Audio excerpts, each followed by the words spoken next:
രാഹുൽ മാങ്കൂട്ടത്തിനെതിരായ കേസുകളിൽ ഏകീകൃത അന്വേഷണത്തിലേക്ക് പോകുന്നു. 2 കേസുകളും AIG ജി പൂങ്കഴയുടെ നേതൃത്വത്തിലുള്ള സംഘം അന്വേഷിക്കും. തിരുവനന്തപുരം സിറ്റി പോലീസ് കമ്മീഷണറുടെ നേതൃത്വത്തിലായിരുന്നു ആദ്യ കേസിന്റെ അന്വേഷണം. രാഹുലിനെ കസ്റ്റഡിയിലെടുക്കാത്തതിൽ ആദ്യത്തെ അന്വേഷണ സംഘത്തിന് നേരെ വലിയ വിമർശനവും ഉയർന്നിരുന്നു. ഒളിവ് ജീവിതം അവസാനിപ്പിച്ച് കേരളത്തിലെത്തിയ രാഹുൽ മാങ്കൂട്ടത്തിന്റെ തുടർ നീക്കങ്ങൾ പോലീസ് നിരീക്ഷിച്ചു വരികയാണ്. സിജോ വി ജോൺ തിരുവനന്തപുരത്ത് നിന്ന് വിവരങ്ങൾ നൽകും. സിജോ, 2 കേസുകളാണ് നിലവിൽ രാഹുൽ മാങ്കൂട്ടത്തിനെതിരെയുള്ളത്. നിലവിൽ 2 കേസുകളും 2ആയി തന്നെ അന്വേഷിക്കുന്നു. പക്ഷേ ഒരു ഏകീകൃത അന്വേഷണത്തിലേക്ക് എത്തിച്ചേർന്നത് എങ്ങനെ?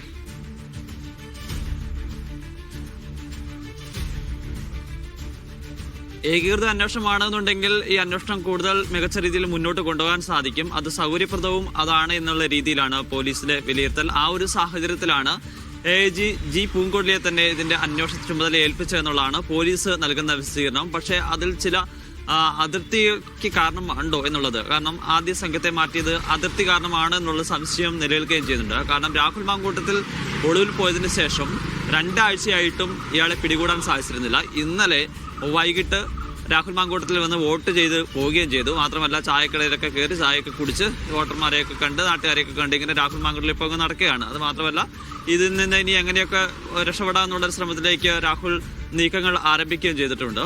അപ്പോൾ ഇത് വലിയ രീതിയിലുള്ളൊരു നാണക്കേടാണ് പോലീസ് ഉണ്ടാക്കുകയും ചെയ്തിരിക്കുന്നത്. കാരണം 2 ആഴ്ചയോളമായിട്ട് മുങ്ങി നടന്ന രാഹുൽ ഇതാ വന്നിരിക്കുന്നു. മുൻകൂർ ജാമ്യത്തിന്റെ പിൻബലം ഉണ്ടെങ്കിൽ പോലും, ഒരു കേസിൽ അറസ്റ്റ് നടന്നിട്ടുണ്ട്, അതിന്റെ ഒരു പിൻബലം ഉണ്ടെങ്കിൽ പോലും രാഹുൽ ഇങ്ങനെ നടക്കുന്നത് പോലീസിന് ഇപ്പോൾ ഒരു നാണക്കേടായി മാറുകയും ചെയ്തിട്ടുണ്ട്. ആ ഒരു പശ്ചാത്തലം കൂടി ഉണ്ട് എന്നുള്ളൊരു സംശയം നിലനിൽക്കുകയും ചെയ്യുന്നുണ്ട്. അത്തരത്തിലുള്ള ചെറിയ വിമർശനങ്ങൾ നേരത്തെ തന്നെ ഉയർന്നു വരികയും ചെയ്തിട്ടുണ്ട്. എന്തായാലും പുതിയ സംഘത്തിന് ഈ അന്വേഷണം കൈമാറുന്നതിലൂടെ കൂടുതൽ മികച്ച രീതിയിൽ തന്നെ ഇത് മുന്നോട്ട് കൊണ്ടുപോകാൻ സാധിക്കുമെന്നാണ് പ്രതീക്ഷിക്കപ്പെടുകയും ചെയ്യുന്നത്. കാരണം സമാനമായ രീതിയിലുള്ള 2 കേസുകളാണ്, അതായത് 2 കേസുകളിലും ബലാത്സംഗം ഉൾപ്പെടെയുള്ള വകുപ്പുകളാണ് ചുമത്തിയിരിക്കുന്നത്. പിന്നെ ഒരു വനിതാ പോലീസ് ഉദ്യോഗസ്ഥ ഇതിന് മേൽനോട്ടം വഹിക്കുമ്പോൾ ഈ ഇരകളുമായിട്ടുള്ള കമ്മ്യൂണിക്കേഷനൊക്കെ കൂടുതൽ നല്ല രീതിയിലാകും എന്നുള്ളൊരു കണക്കുകൂട്ടലും അന്വേഷണ സംഘത്തിനുണ്ട്. ആ ഒരു പശ്ചാത്തലത്തിലാണ് എന്നുള്ളതാണ് വിലയിരുത്തപ്പെടുകയും ചെയ്യുന്നത്. ശരി, അപ്പോ മാങ്കൂട്ടത്തിന് പിന്നാലെ തന്നെ ഉണ്ട് പോലീസ്. ഇനി കുറെ കൂടി നീക്കങ്ങൾ അന്വേഷണം നടക്കുമെന്നാണ് പ്രതീക്ഷിക്കുന്നത്. കാരണം ആദ്യത്തെ സംഘത്തിനെതിരെ വലിയ വിമർശനങ്ങളൊക്കെ ഉണ്ടായിരുന്നു. കാരണം ഇത്രയും ദിവസമായിട്ട് ഉള്ളിൽ പോയിട്ട് പിടികൂടാൻ കഴിഞ്ഞില്ല തുടങ്ങിയതൊക്കെ മാത്രമല്ല വിവരങ്ങൾ ചോരുന്നുണ്ട് എന്നുള്ള പരാതികളും ഉണ്ടായിരുന്നു.